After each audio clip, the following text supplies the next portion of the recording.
Okay, so this is going to be the first video in a series of videos based on my designing of a board game. So it's based on Inspirisles, which is an RPG which has just been released on Kickstarter. My brother created Inspirisles. It's a complete unique world, all new mechanics, but the real key point about it for this particular RPG is the sign language part, which is used for shaping, to do tasks and so forth, and to do different things in the world. Now, this is just a kind of pre-production copy. The physical versions of Inspirisles are being delivered in the next few months, which is very exciting. And it's just a really, really lovely book. He's done such a fantastic job. Of course, I'm biased, but without the bias in place, it's a fantastic book, and such a great system and lore and world and so forth. And with me being a predominant board gamer over an RPG role player, I really found that it was shouting for a board game. So I spoke to my brother, and I'm in the process now of designing Inspirisles, the board game. Now, it's not actually going to have the sign language aspect to it. I think the sign language that he's used for the RPG is perfect for that setting, and I didn't want to overcomplicate or use it as a gimmick for the board game. So think of the board game as using the same lore, world, mechanics, and everything else from the Inspirisles world, from the RPG, but not using the sign language aspect of it. I didn't want to use it as a gimmick, as like a selling point, and that was not the point of the board game. It's of course it's voluntary to do it in even Inspirisles, but it's such a beautiful system that Rich has used for Inspirisles with sign language. Now, I'm also going to be talking about in these videos how I I've never designed anything, a board game before, of course. I've played plenty of different board games, and I know the ones I quite like. And I wanted this one, I really do like deck builders, but they're true deck builders, I don't know, they're not my favourite types of games. I like the idea, but I've never felt that it's been a phenomenal experience. Deck construction, like LCGs and so forth, absolutely fantastic. I really do love them. I wanted a bit of area control, and I really wanted to bring about the ideas of Inspirisles into the board game. So this is a design where I started with the world and the lore, the idea of belief and disbelief. So Inspirisles is a world you go to, a different existence, you could say, where you are trying to rid the world of disbelief, and you've got a world tree. You're trying to feed that world tree belief until you've got rid of disbelief, and then you've effectively healed the world, should we say. You can go back to Earth after you've completed that, or you can stay in Inspirisles as a silver apple, which is like an inspired. Now, this game is going to be based on those silver apples. So this is kind of, rather than Pendragons, which you play as player characters in Inspirisles, you're going to be silver apples, which are kind of seasoned, inspired, all the players. It's a fully co-op game. So I wanted to do a fully co-op, kind of area control deck builder. That was my idea of really what I wanted to use. I wanted to use belief and disbelief, just like in the RPG, so a kind of resource, as well as a leveling up system as well. And the idea of Inspirisles is there are the evil in the Isles kind of hoard it. So think of it as treasure, think of it as a currency, as well as this belief. So that's what belief is. And you know, the kind of the negative side of that, the disbelief, they hoard. So you've got these massive worms, which are in the Under Isles, which is underneath the Inspirisles world. So let's just talk about this game board. So the game board will use some of the phenomenal art which is in this book. I mean, we're talking about some of the best stuff. Josh Somerville, who's done all of the art, well, not all the art, but a lot of the art from this book, including all the knot art. We're going to use that same art on the board. So, you know, I'm not fussed about the specifics of the art in particular at the moment. I'm trying to get obviously the mechanics and the idea of the game down first, and then we can put the art into the assets into it later. So I want this belief idea. I want it cooperative, just like the RPG would be. So I started by thinking about the world and using the book obviously as reference. There's a fantastic chapter 9, which is Scrib's Tour, which basically goes through the so it's based in the UK. It's Arthurian legend, and it had these 8 locations, including the World Tree. Okay, so I thought, well, brilliant. We can have the locations kind of led themselves to the 4 different elements. So I could have two different locations in each of the elements to make the 8 locations. So that's how I started it, and I had lots of ideas which I put down onto a notepad, and then I thought, okay, I can kind of see it in my head, but I really want to see how it plays in a very simplistic first version. So I already knew I wanted different elements, and I wanted some kind of unique mechanic, I suppose, to enable the silver apples, because it's not specialized particularly in one particular element, and I didn't want it to be focused on just one particular element. I wanted you so you could actually range yourself around, or you could focus on the one particular element. But just like in the RPG, you have to cover all 4 elements while tackling disbelief in the world of Inspirisles. So I wanted that to be the same thing as well. So I came up with this mock-up. So I did this, it was literally A4 plain paper, just sketched on the British Isles, UK, Scotland, Ireland, Wales, in England. And then I put the areas that I wanted that were around, based on the reference art, around that island. Okay, so using this map here. Then I looked at the different areas, kind of known them a little bit anyway, to figure out what would they be, what kind of element would they link to. Some things like trident, pretty obvious, and roost and so forth, obviously being air.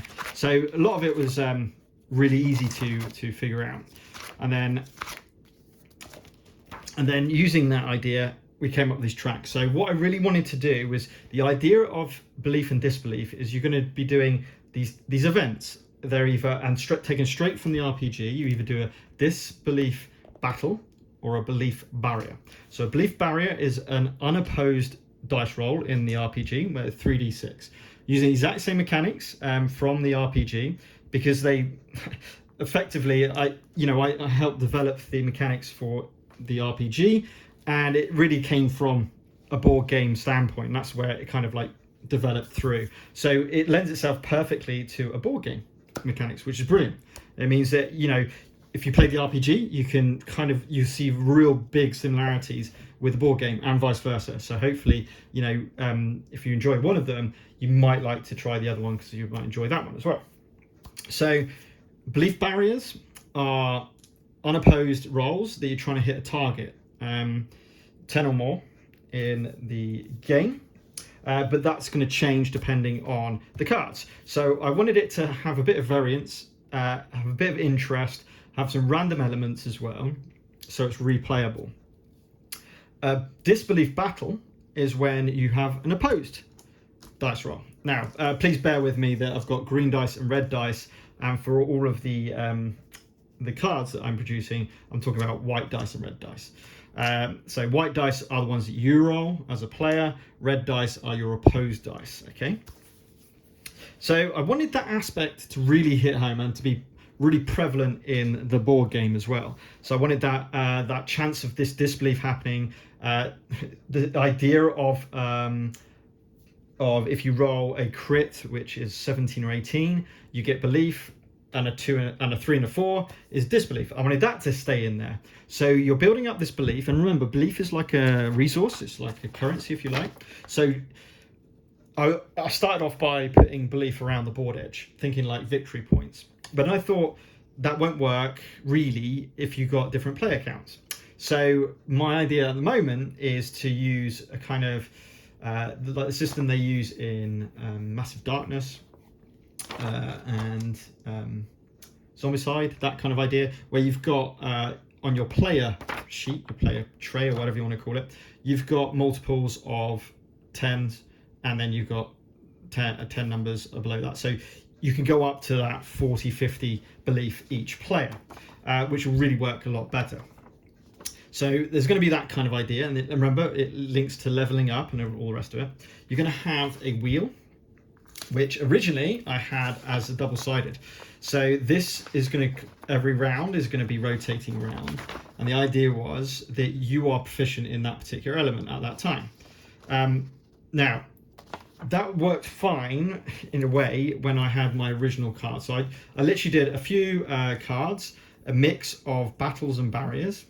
Okay, so here you can see we've got a water barrier, water battle, and just get some ideas about what they could be used. Because remember, the idea is once you complete a challenge, you gain belief equal to its reward, but you also gain the card into your discard pile. And then when you're drawing back up, that's the deck builder element, you're going to have that to use. These original ones didn't have any specifics. They were literally just like add a dice or rotate the element wheel to get the ideas. So the idea is you'll have this event deck. Now I wanted another card in there, which surprisingly not, that doesn't have one in. We've got one on here. Yeah, we've got one on here. So we've got one of these in each deck at the moment with, I think we've got 9 cards and then one of these, so to make 10 cards in total. And I wanted it to be kind of like to progress the tracks on. So the idea of each of these tracks, and now in my latest version, is I don't have 8 locations, I have 4. Okay, so I'm just using kind of like Pengregi and Weldspar, which are the 2 Earth related locations, to be 1. So it'll be Weldspar, Pengregi, and then it'll be the track. It'll be the Trident and Shed Scale, and it'll be the track for water. It'll be Roost, and it'll be Pofang. There'll be Air, and it'll be Barrow and Miasma, which will be the fire. So I'm kind of putting 2 locations into 1. Also, the locations are important where they are, because I want the water to be opposite the earth. So water would effectively be, so it'd be, water would be here. Yes, water would be here, then air, then earth, then fire. So the idea, and with a world tree in the middle. So to move from location to location, you could move from, for example, you can move from air to water for 1 move. But to go from air to fire would take 2 moves. Okay, it would take 2 moves. So the air needs to be opposite fire. So that kind of got developed as I went through this initial idea. But anyway, you've got to start with a starting, where is it? So let's just put the earth deck down here and the water deck down here. So you have these decks on these tracks, 1 for each of the elements, as it were. Okay, so you've got 4 locations, best way to think of it. Okay, don't worry about saying level 1, I've changed that as well. Then what would happen is these tracks would progress, and what I mean by that is events would be revealed. So you start the game revealing 1 event at each location. Okay, and if you get one of these special cards, you just shuffle it back in and draw again. Okay, now the idea is you as a player, so let's just use this as a player token, you decide at the start of the game, and I've changed it by the way to 1 now, which element you want to start with in terms of specialization. So say if I chose fire, I would start in the fire location. Okay, now depending on the number of players, you can put into different locations. You can be in the same location, you can go into all the different locations, and then you can kind of specialize, right? Because to use the cards outside of the starting deck, you need to go and complete these belief barriers or belief battles. Okay, this is a fire battle, so this is a battle card, okay, with a belief of 2 and a disbelief of 1. So what that means is you would use your cards, and you're going to have 4 in your hand to start with. So you randomly shuffle, and I've changed this because traveling is not going to be one part of it. No, in fact, get rid of the travel because that doesn't make any sense. I'm not using those for oh, there's the water one. So you'll have a hand of cards. You'll shuffle them up to make your draw deck, okay, which will go in your, looks over here, might be able to see a bit better, which will be placed here, and then you draw your 4 cards. Now obviously you're going to start with, you'll start with more than 4, maybe 8, and there'll be things like +1 to a dice result, re-roll a barrier, re-roll a barrier, re-roll a battle, that's +1 to a battle die result. So real basic things, okay? But it doesn't matter about the element. That's the beauty of these. These are not element specific, which is really important, because you can normally only play, so let's say I pick up a fire. So if I'm fire, for example, I wouldn't, sorry, you don't start in the fire location. Sorry, that's completely fine. You would go to the place that you are dominant in. So fire is dominant against earth, so you would go to the earth side, because as you fire, you're trying to defeat earth, okay? The idea is, and this is how I've done quite a major change, is I've changed the idea of these a lot more. So these are water, okay, that's wrong, that should say played air. So this is already wrong. These cards, as they were, what you're doing is you're going to the, ideally you're going to the area where you have dominance. And what I mean by dominance, just from the RPG, is like fire dominating earth, earth, air, air, water, and water, fire. So I wanted to bring that idea into the game as well.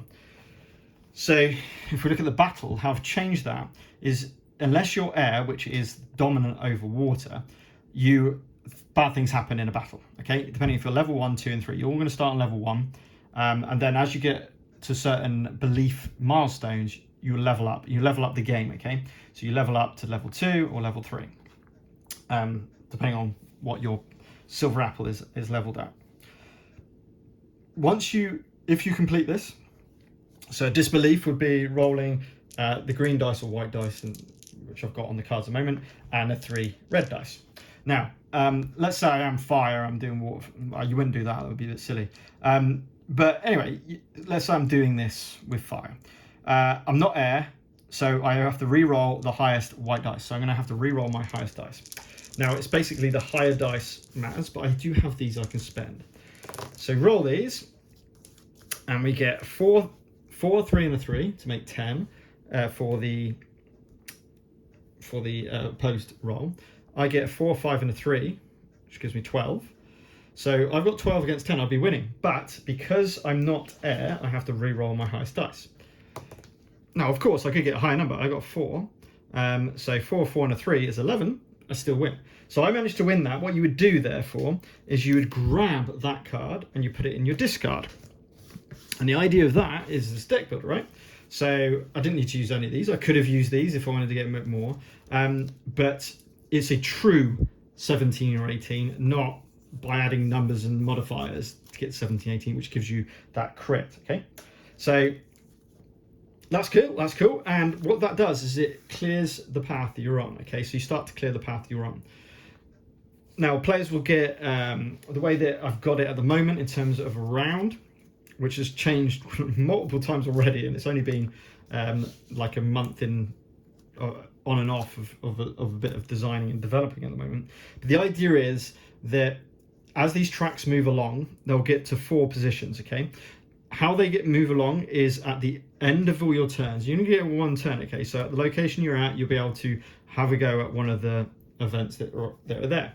At the start of your turn, you'll either be able to draw cards or move, and this is how you move around the board. Okay, so you can either draw 2 cards from your deck, you can move 1 and draw 1, or you can move 2. So I'm getting this idea of a way of moving if you want to, and drawing cards, because you don't draw cards other than that decision at the start of your turn. So after you've taken those 4 cards at the start of the game, to get the kind of discarded cards, you're going to have to take the draw card action, which means you won't be able to move. So I wanted to have that option, depending on the players, to be able to do things like that. Now, some of the cards that I've put into the latest version have draw mechanics. So there's ways of drawing cards. There's also ways of changing this element wheel, because what's going to happen at the start of your turn, of the player's turn, start of the round, sorry, you rotate your wheel 1 position clockwise. Okay, so you're suddenly changed from fire to earth now, but you're already in earth. So earth against earth doesn't really do a lot. Okay, so you're not going to be able to play any earth cards, which you might have picked up from the fire or whatever you want to do, from here, for example. So therefore, you might need to move to make it more beneficial with the earth cards, or you might not need to play any cards, so you don't need to worry about that. Some of the cards that you're going to build into your deck will be able to change this and rotate it in different ways, choose a location. But also, I've put a lot of abilities, especially for higher up levels, of co-op play. So you can help your fellow companions to do different things. So draw extra cards, rotate their wheels if they want to, move them to different locations. So all of this will be in the cards. But you'll only be able to play those cards if you're in that particular element at that time. So you've got that start of turn where you're rotating the element, and then each player will decide what they want to do. So they've moved, they can move, or they can draw cards. Then you attempt one of the events that you're in a current location. You can use the cards from your hand, only the ones that actually match the element, apart from the starting cards, which will be whatever element. They're a bit weaker, but they're you can use them for any element. There's going to be obviously mechanics in the cards that allow you to eliminate cards from your discard pile or your hand, or even from your deck potentially. But once you've done your turn and you've attempted one of these, if you succeed, you grab the card and it's going to go in your discard. You gain belief equal to the reward that's on the card. You do that on your individual board, okay, as you start to level up. That goes into your discard, and that's the end of your turn. If you fail, however, this is one way that these things progress. If you fail, it moves on 1, and you draw a new card, and that replaces it. So now you suddenly got 2 cards here, okay? If at any point this track is full, like this one, and this one has to move on, it goes to the discard of the board, and the world of Inspirisles gains disbelief equal to the disbelief value. So there'll be a disbelief track on the board, and there's triggers, and I'll show you that in the book in a second. So that will gain 1 disbelief. Now, once you've done that attempt, so you attempt one of those cards. So if there's 3 cards on here, you can choose any one of these to attempt. If you manage to succeed this one, it goes in your discard. And then if any more have to get revealed, they just take up the first empty space. So these don't move on. They only if there's no empty spaces do they progress through. That's the idea. So you've done your turn, you've done your action, you've had your attempt. Now then it goes to the next player clockwise, and all the players who are playing the game all have a go at doing this wherever they are on the board. Okay. Now, once everyone's done that, you get a D4, I haven't got one to hand, and you roll it, and then linked to what result you get depends on which track progresses. So each player does this as well. So, and this happens at the end of phase, okay? So the first player rolls a die. Oh, I think at the moment, that might change. That might change to individual players will each kind of take a turn. I haven't completely decided how the round structure will go yet. But in essence, each player rolls a d4. What they roll is what event. So let's say I roll d4, I get 2, it's Earth. Reveal an Earth card. Next player rolls dice, they roll a 3, it's an air. So we go to air and we push on the track and we reveal another one. If we draw that card, if we draw this card here, then it says draw another event card. So suddenly you don't put this down. So you draw another event card and then roll the element die again. So that same player rolls the dice again, and it might be another. So you can see how it's about management. That's what I wanted to be, area control management, or I guess area selection, I don't really know. But you go around to the board choosing these different things. So that's in essence the raw gameplay of how I wanted to go. But I wanted to be a bit more fun than that. I wanted to have a bit of depth. So not only are you building your own unique deck, and like I said, you could do it as water, earth, fire, if you wanted to, or it depends on the player count. If you're playing it solo, you're going to want a myriad of the different cards, or else you're going to find it really hard, especially the higher levels, to beat the better ones. So for example, with the barriers, they'll have targets for level 1, 2 and 3. So it'll start off at 10, for example this one, and the target depends on what its belief and disbelief rewards are, or disbelief triggers are, I guess. So as you go up levels, if you're not specialized, if you're specialized in only one element and you're playing it solo, you're going to find it really hard to go against, especially the one that, so let's say I was specialized only in fire. If I have to try and help out the water side of things, that's going to be really, really tough, because you gain so many disadvantages from being that. And not having the advantages of being air, for example. So that's the core mechanics of the game. But so as you go up the belief, you start to go up levels, and then there'll be a belief trigger, which means that you can go to the end bot, which is going to the world tree and then going against an end boss. Now, Rich has really well done in the book. It's talked about Inspirations, which is a fantastic chapter of the book. It talks about some uses of belief. Okay, so remember what we said. It kind of can be used for anything, for currency, but also for lots of things. So Glimmer, for example, which come from the Underisles, they can bathe their eyes in belief to see in pitch black. So it's like elf vision. Okay, you've got breathing. It's the Bucker, who basically are underwater, use belief to spend days out of the water, enjoy the customs of other communities. So I'm going to try and all the lore and all the world building will be in the game. These cards won't just have text on them. The final card, they won't look like this. The final cards will use iconography, so we don't need so much text on it. They'll have some amazing art that's from the book, from Josh. It will have not art around it, so it'll look beautiful, and it have a little bit of flavor text as well. Ideally, is what I kind of want. So that's what I want on the card. So what I'll probably do, as I've not got these many locations, is go up to standard size for the cards, which means that you can see the art a lot better. You've got better in hand, actually, like playing cards, and then it will look sublime. So I want that lore, I want the characters, I want the Fae to be in there, and the beautiful art. So that's going to be a big part of it once I've got the mechanics down, of course. So that's going to come much later. So there's disbelief rumors as well, which I can certainly use for the events, which is brilliant. There's festivals. There's even famous Pendragons, famous friends. So all of these I can use are famous foes, okay, which is awesome. So this is really cool to have as reference. But one of the really important ones before this was this. So in the RPG, disbelief is can kind of get accumulated throughout the game, especially if you're failing in some events, if in some belief barriers and battles and so forth. It can start to build up this disbelief.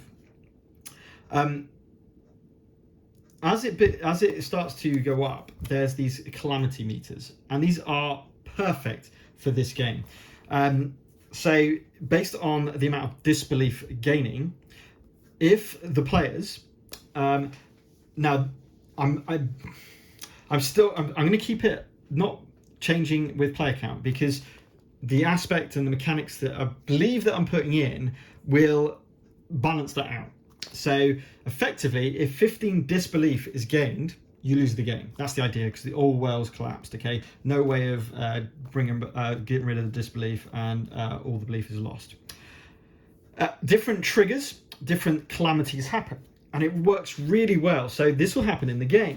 So if you get 2 disbelief as a party of silver apples, then the troll bridge is built, and it'll be a mandatory event that you have to work together to defeat. Okay. And I haven't completely decided. I haven't even looked at how I'm going to do that as a game point stand. But it will certainly be, as soon as you get that disbelief, you kind of stop the game, and then you go to almost like a boss. Is the best way. So you got mini bosses. That's the best way to think of it. So these going up to before the questing beast, you've got these mini bosses. Now the questing beast will be, number 1, the thing you have to defeat at the world tree once you get to a certain belief trigger to win the game. But it'll also be a way of not getting the all's well to collapse. Because so technically, you could argue once you get to level 10, disbelief of 10, then potentially the game could be over, because if you lose against the questing beast, then you automatically gain the 5 disbelief and the all wells collapsed. So the questing beast is very much linked to that. However, even if you get in all this disbelief, if you manage to defeat the questing beast, which is the boss, remember, then you've triggered the end game win condition, and then all you need to do then is no more disbelief is going to be disbelief will be collected. You don't get the 5 disbelief, so you're on 10 disbelief. You have triggered the end, so you've beaten the boss. You don't need to worry about that, but you still have to get that belief trigger. So the rest of the game from that point, if you've come to disbelief of 10, you defeat the questing beast, then you just have to hit the belief trigger, which is going to be a number linked to the player count, and then you win the game, because effectively the questing beast beat defeated.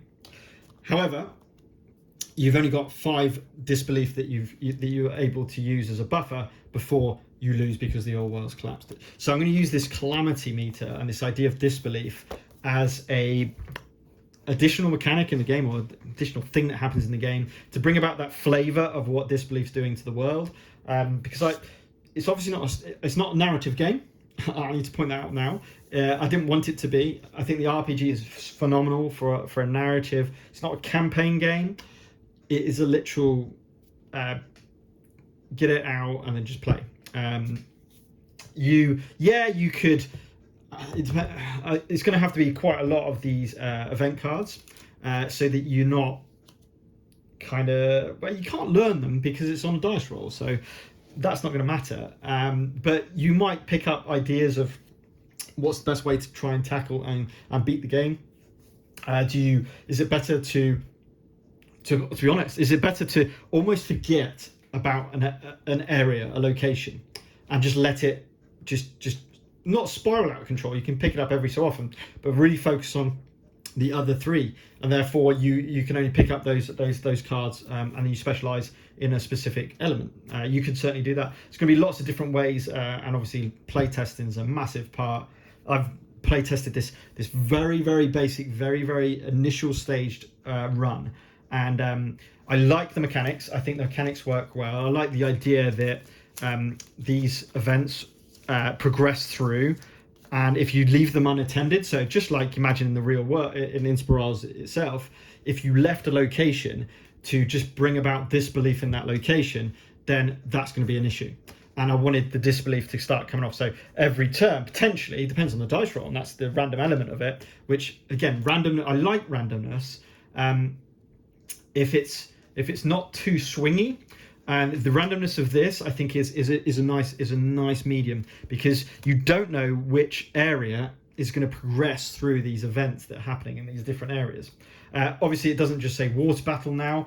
I'm going to have things like the merfolk, the river troll, the tidal wave, a dam breach, a pirate attack, merfolk power struggle, farmland flood, torrent rains. So all of these things are going to happen, and they're going to be very much linked to that area. Okay, so I wanted that to be prevalent as well. So that's where I am at the moment. It's very much kind of a first run. I did this just to see how the basic mechanics of the game would work, and it was the best thing I did, because I had all these ideas in my head, but when it came to not sure if it was going to work or whatever it might be, you don't know until you try it out. And like I said, I've played it through a handful of times, so I'm miles away from even starting, nailing down any mechanics or anything like that. But the general idea of it, I'm really liking. I think it's exactly what I was hoping for, and I was trying for. Now I need to really think about the mechanics, drive it forward. It's all going to be based on the cards, effectively. This is the key part now. This is the real key part now. I need to make sure that I'm getting these cards so they're balanced. This is just some 8 Earth cards, and this is the thing that's going to take me the long time. Balance them, see how they play, see how they interact, and playtest. That's what's going to be the key, and using my brother as well to obviously help drive it forward. But the idea, how it uses the RPG and the world that Rich has created, I'm really pleased with. I think the initial ideas are great. They're what I wanted. I'm saying they're great, but other people may not. And then I'm going to get it to a stage where it's relatively playable, and then it's a chance for a first run through of playthrough. So send it out that people can just print off copies and just give it a go in the community. So that's the kind of like the next milestone stage, I guess, which will probably be the next video of this series. So it's going to be quite a while's time. It's going to starting back at work and everything else, family, moving house, a lot of things happening. So it's just finding the time to do this. But yeah, I'm really enjoying it in the first stages. I know that wear off, especially through the play testing and try and balance that part. I'm not looking forward to because for it to be good, it needs a lot of play testing and balancing. Looking at the cards, seeing how that works, looking at even the dice rolling and the round order. Is that perfect? Is it working or is it not? The great part of this whole board game though is that, as I say, the art, the lore, the world is there. That's all done. That's a huge part that is really going to help it to be complete. So that's Inspirisles, the board game, the start of designing and developing my own board game. As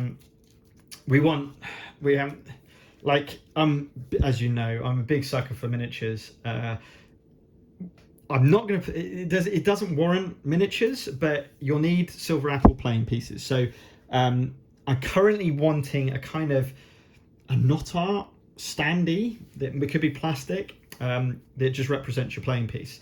I don't think we're going to do anything else. I think the art will be 2D on the board or 3D on the board, whatever you want to call it. And that's the thing that will really draw your attention to it. And I don't really want grey miniatures to kind of detract from that, as it were. So probably go with kind of transparent plastic playing pieces that are red, white or clear, blue and green for the 4 different elements. Again, just looking at where are we? Just looking at this, we got these amazing designs for the different elements. So I'm already thinking, but again, that doesn't matter at the moment. I don't have to think about that at the moment. That's aesthetics. That's not something to think about at this current time. So the plan for this, and we will see. I mean, it's going to have to be very fluid in terms of what's going on. Is that I can get a prototype going, a decent prototype going by around about May next year, 2022, potentially to showcase at UK Games Expo. That would be cool. Rich is already working on Overisles, which is the first expansion to Inspirisles. So he's already created worlds, which, to be honest, could really fit into this game as well. But Overisles, he's planning on releasing that early next year on Kickstarter again, to be a new expansion for Inspirisles with some new mechanics and obviously a whole new world, and looking really cool. So that's a little bit of a teaser. But Inspirisles will be available then again. However, I will put a link in the description below where you can get Inspirisles from itch.io, and you can get the PDF. You can buy the PDF of Inspirisles, so you can get playing the RPG now. And as I say, absolute gorgeous book, absolute beautiful art inside of it, really fantastically done. So, for example, Disbelief Battle, loads of examples. This is what I think is missing from so many books, RPG books. Now, admittedly, the whole Inspirisles is very streamlined. You could say very basic, but that's its strength in my opinion. But it's great to see, okay, right, this is how Disbelief Battle goes ahead, and this is what happens as an example. Fantastic. Not only that, it tells you what you do actually physically, but it also says what you would describe as the Grail Guide, as the player, as an example. How would you shape? Because it's completely creative, this game. And that's the beauty of the RPG. I didn't want to do that for the board game. I thought everything, the stories, the narrative is all in the RPG. I wanted the flavor, the world, and the characters and what's going on, and it to be directly linked to Inspirisles, but I didn't want it to be a narrative. I didn't want it to be a campaign game.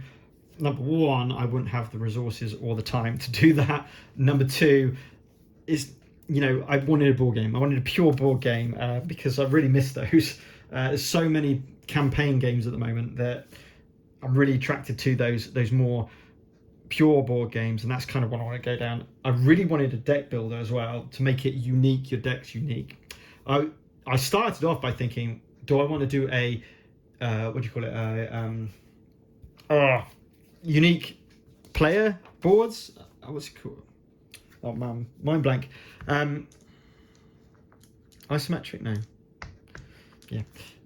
Unique player board, so you have unique actions depending on your element that you chose as a Pendragon. So that was my original idea, and in fact I thought about sign language. I put sign language in it, learning sign language, but it's really hard to do as a board game because you would need to do a campaign style thing, like in Inspirisles, where you do a campaign and you level up, and as you level up you learn more and more sign language, and a lot of reflection and time spent kind of, when this is done the best, a lot of time spent learning sign language, which is so amazing in this game. I play tested Inspirisles with some teenagers that in my school as a club, and RPG club, and they loved that. They loved the world and the simplistic mechanics of the game, but learning the sign language was a huge positive. They loved that part of it, and they were,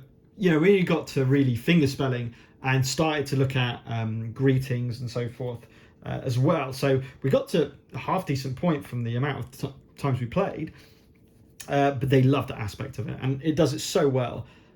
And I went through ideas of kind of using Scrabble tiles that had different letters on them, and then you randomly pick them up, and then when you have enough of those, but they're instead of letters, they're signs. So for example, E, so it might have that picture, in which case you need to know what that means. But then I thought, that's really hard if you don't know any sign language and you haven't had time to practice. So it didn't really work. It just felt like a gimmick. It didn't feel like it was going to work at all. So I made the decision that I'd rather do the board game on the world of Inspirisles and not have that aspect. It's a huge thing about Inspirisles and the RPG. This shaping, which is the sign language mechanic of the game, is absolutely brilliant. And it's a big it's a big awareness point of the game. That this is not going to have that, but hopefully, if people like the world and things that are going on in the board game, then they might go into play. They might go and get Inspirisles and maybe do some RPGs. It's a really easy entry for Inspirisles.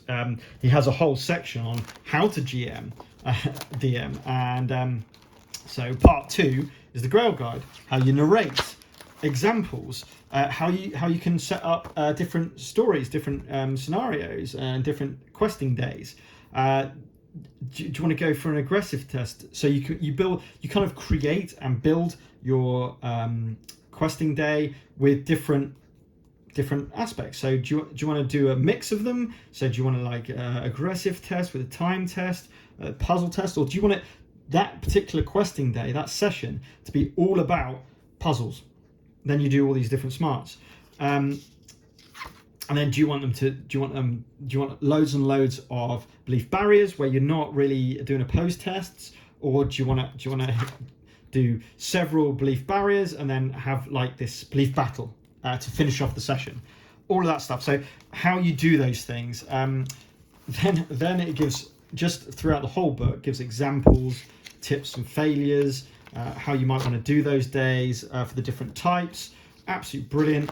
How you describe, because the dice outcomes, it's not about attacking in this game predominantly. It's not about just, I'm going to kill that thing, I'm going to kill that thing. In fact, killing things in this game, in Inspirisles, brings about disbelief. So you don't really want to do that.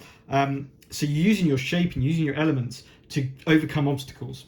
And you have to think really creatively, which is a hard thing to do for, in standard, but really fun. So they give ideas of what kind of things you could do narratively to do different things. There's little pets as well that come on a roll of 18, which is awesome, which I'm maybe bringing into the board game. But just really good. Consequences of failures, different tips. As I say, it's real streamlined. It's all about the narrative in this game.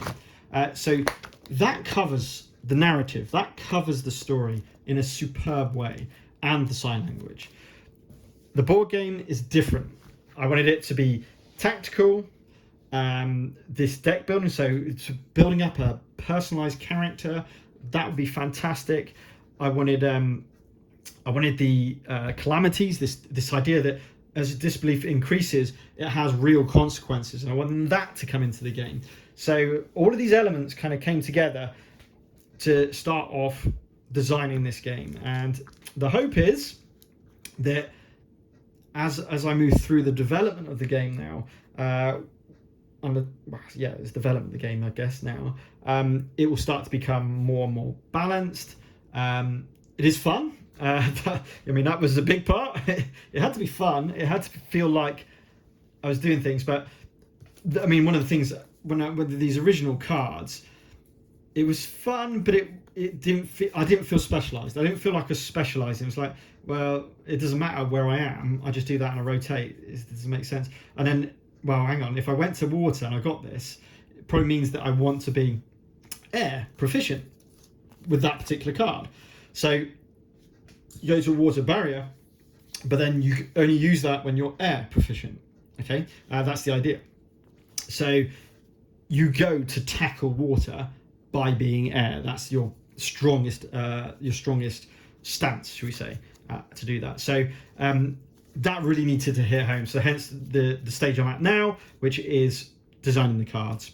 And because the cards are such a big part of this game, that's my focus for the next few months, is really just picking out those cards, designing the cards, and then trying to get them to work together. Because ideally what I want is that the players work together. Or if you're playing solo, your different elements work together. So you're getting kind of, you either, like I say, you can do it any way you like. You can always try a test, but you can't, with any element, it doesn't matter. But you can only play cards from the element that you're in. So there's that whole tactical aspect of the game, which I love in games, is the thinking of, how am I going to construct my deck? How am I going to build my deck? What am I going to do? And you can kind of think of that from the outset, but then things will change in the game, and that's the random aspect to it, where you could say, right, I'll go over air, you go water, you go earth, and you go fire. Boom, we're done. And as long as we stay in those locations, we will continue to become specialized in those locations, and we'll find it easier and easier to defeat them. Brilliant. Well, that's perfect, apart from it's random. So you're going to be rolling these, and it's going to be random. They're all based on dice. Dice are random. 3d6 makes it less random. The curve in terms of results is much less random than just rolling 1d6, for example. So rather than getting 1 to 6, you're now getting 3 to 18. So you've got, and with the chances of hitting more numbers, especially around that pass mark, easier with 3d6. So it's less swinging, but it's still random. You can still roll terrible. There we go. You still roll pretty terrible, an 8. So unless I have the cards in hand, that's going to be a fail. That's going to push on that track. So what happens if the area that one of the silver apples of the players is starting to go really far? I need help. Can you come over and help? So you might get help from earth or whatever. It depends. You probably, if you're doing fire, you probably want help from water. Whatever it might be. So it's going to have all of those choices, which are going to be different every time because of the randomness of not only the cards, but also this. The cards also are going to have different strengths. So the cards will not all be equal in balance, but will be linked to the amount of belief and disbelief. So if they've got high disbelief, they're going to be really strong cards because you're going to need to try and get rid of them, but they're going to be harder to do. So when you do the barrier against that harder card, it's going to have a higher target value. If you do a belief battle, it's going to have a harsher effect on the player. So all of those are going to be taken into account when you're talking about the what you're trying to accomplish off the game. And that's what I mean by that's the stage I'm at. I'm trying to design the cards, balance them up, and then effectively it's going to be a lot of play testing and seeing how it runs. I'm going to need to get a better system to track belief. That's going to happen. Disbelief, at the moment I'm thinking a track on the board for disbelief, and then triggers, which will be tokens.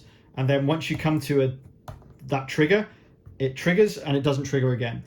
I'm playing with the idea that you can actually reduce this disbelief as well. So in the Inspirisles game, you're also searching for shards of Excalibur. I'm probably going to do that as well, where in each deck there's going to be Excalibur, effectively, a card for an Excalibur part, and again, random. It's going to be random, but when it comes out, when it's revealed, then it'll be placed on a separate area of that location, and then the players can target that and try and complete that. It's going to be a really tough event for that particular, for whatever level you're going to be at. So it's not easy to get it, but once you've gained that Excalibur part, then it decreases the disbelief track. But if you've gone past the Calamity, that's already happened. It's not going to happen again. Okay. But that's a way to start reducing it. You can say, well, actually, we're on 9, one more, and then the questing beast will come, which is kind of like the end boss, right? And we might not be ready for that. So why don't and you've got one of these Excalibur shards available. So we need to fact that. So maybe you send 2 people there to attempt that.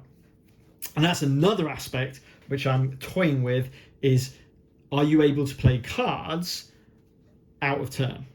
And I possibly yes. So as I just said, if let's say player 1 is on Earth, and then let's just say, argument's sake, this is the shard event, or the shard test, and they've got no chance of doing this. They might bring in a second silver apple, second player, to come in, and if they're in the same location, then they can use cards as long as they've got that element obviously on their wheel.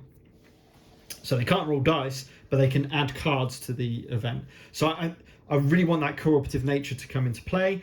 So I'm generally thinking of that mechanic as well, which if you manage to do this, then you reduce the disbelief track by 1, the Calamity Meter, if you like, by 1, which means that you're not looking that you may not get that. But obviously, if you're doing this instead, the shard instead, it means you're not clearing the track. So it's all swings and roundabouts, that's what I want it. I want it rich in tactics, but I also want it cooperative, and I want it to feel cooperative. I want table talk. I don't want, I'm taking my turn and then I do my turn and then I wait ages and ages for you and you and you to go. I want people to be going, right, we need to go over here and we need to tackle this. A lot of that table talk. So you're almost planning your round before anyone takes a turn. So you because you'll see at the end of a round where the tracks have kind of revealed, and then you can kind of plan ahead of that. So I think it lends itself to all of that, which is exactly what I wanted, and that's the hope for the game, the Inspirisles game. The art's going to be phenomenal. The cards, I really want the cards to be amazing. To have that art, not only the art, the not art, bit of lore, bit of flavour, iconography instead of tons of writing, so that so it's clean. And the iconography should be fine, because you're basically either, there's not loads of things to think about. It's rotating the element wheel, it's traveling, it's adding numbers to dice. So some things will say add 1 to your highest dice, which means if some will be to the highest dice, some will be to the lowest dice, or whatever it might be. Add 1 to the lowest dice. Sorry, add 1 to the lowest dice. So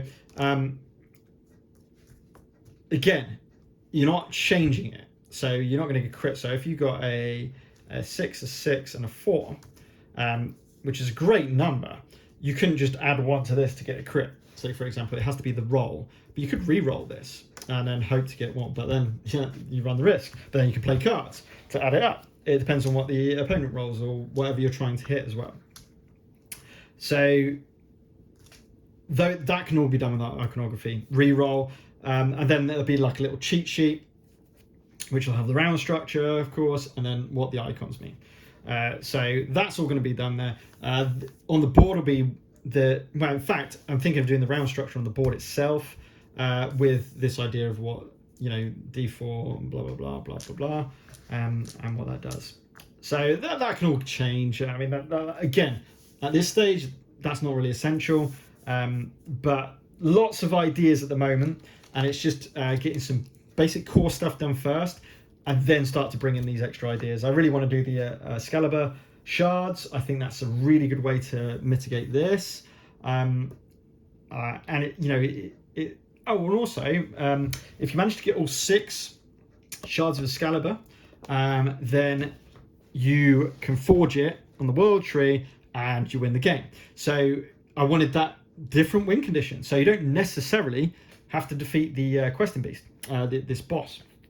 You could find and complete or gain all 6 shards of Excalibur, and then just go to the world tree, and as long as you trigger the belief trigger value, then you win the game without having to defeat that boss. So there's going to be 2 different win conditions, which I really like, which again just stem from the idea of the RPG, and that's the beauty of it. Really, is that the RPG is there already, and a lot of the ideas I'm just using, but gamifying it into a board game.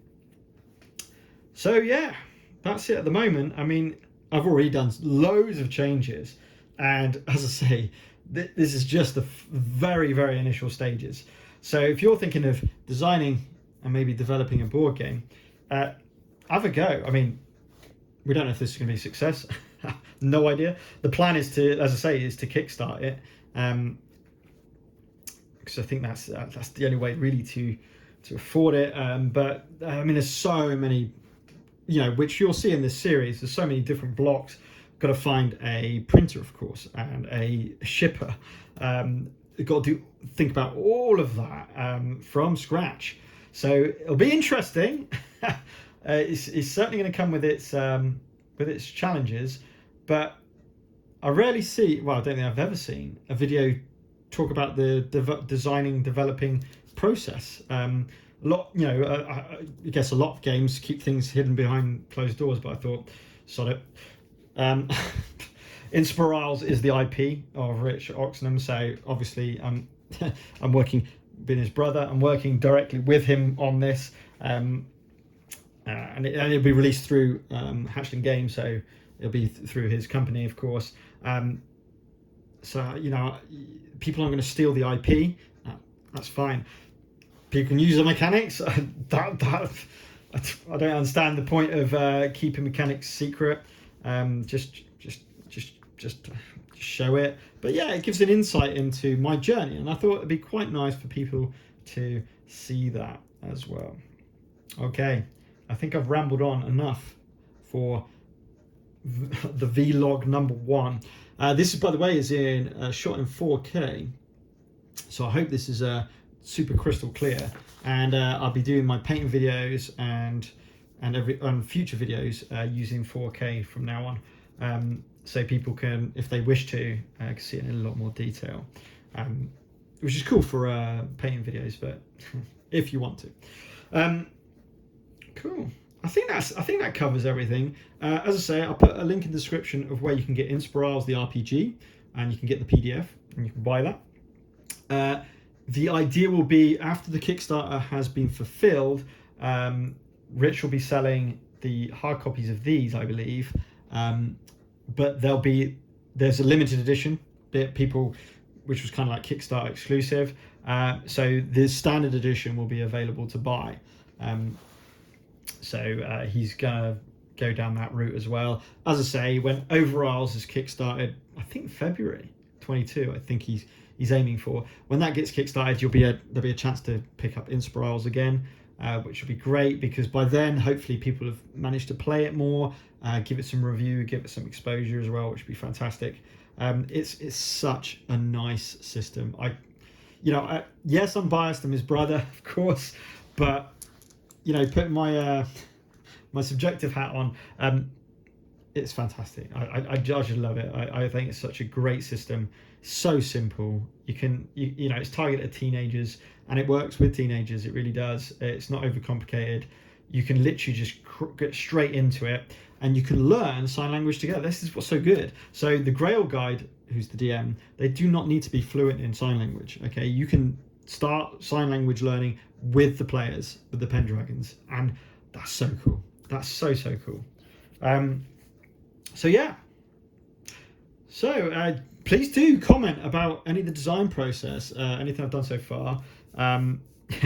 Probably doing things completely the wrong way, but this process, the way I'm doing it, makes sense to me, and you know, I want to enjoy it as well. I don't want it to follow a formula, I guess. And I played so many board games, so many different board games, card games, war games, that this is why I'm doing it this way. Is I feel that this is what suits it the best. But yeah, comment what you think.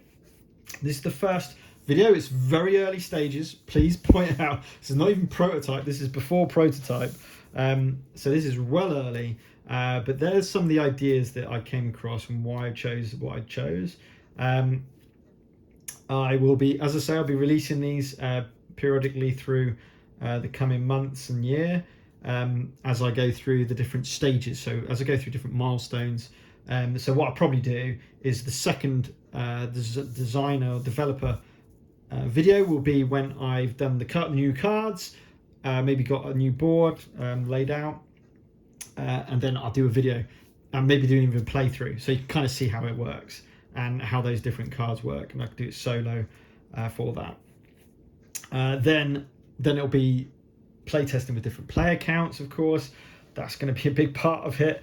Ideally, I want this to be a sweet spot of 4. It won't play more than 4, it will play 1 to 4. But I want the sweet spot to be 4, so it's properly co-op, and that's how it's meant to be played. So when I said I play test it mostly solo, what I mean by that, I play test it probably mostly myself, but with 4 different characters, doing all different kinds of combinations. And I also, as I said, I will be getting it out there for people to just try out and see how it's like. So when that video releases, maybe in the next few months, a couple of months or so, then I'll probably be looking for people to give it a go. So it'll be a print and play version. I'll just get the files out there. It'll be very basic, mostly white paper stuff. So it's not going to be stuff that's going to impress people. But certainly if people are willing to come along with me in this journey, then that would be brilliant. Then it's the whole world of rule books, production, printing, delivery, shipping, that whole aspect of it, which again I will be doing the videos of as well. Yeah, I wanted it to be a video series from start to finish, which seems really unique, which hopefully people will appreciate and enjoy. Okay, I will stop there. Yeah, please do like, subscribe. I'll be doing more painting videos. I literally just did, just to change the subject completely, but just to show you where I am. I currently did these Solomon Kane thugs, which come out pretty cool with the contrast paint. So, and I haven't done a video on this, but I will be doing a video, and the next video plan will be for these cool Solomon Kane video miniatures, the riders, the black riders. So a bit of how I do the horses with contrast paints and so forth. So that's going to be, I think, the next video to come along. Okay, guys. Well, keep gaming, keep painting, and as I say, I say just go for it. I mean, this was fun. Learning, designing a game. That's really fun. Now, it may not come of anything, and I think as long as you keep that in the back of your mind, I think that's important. But if it works, and you think, oh, actually that's a good game, then yeah, by all means try and push it forward. But we'll see how it goes as we move through. Okay, well, thanks for watching, and see you next time.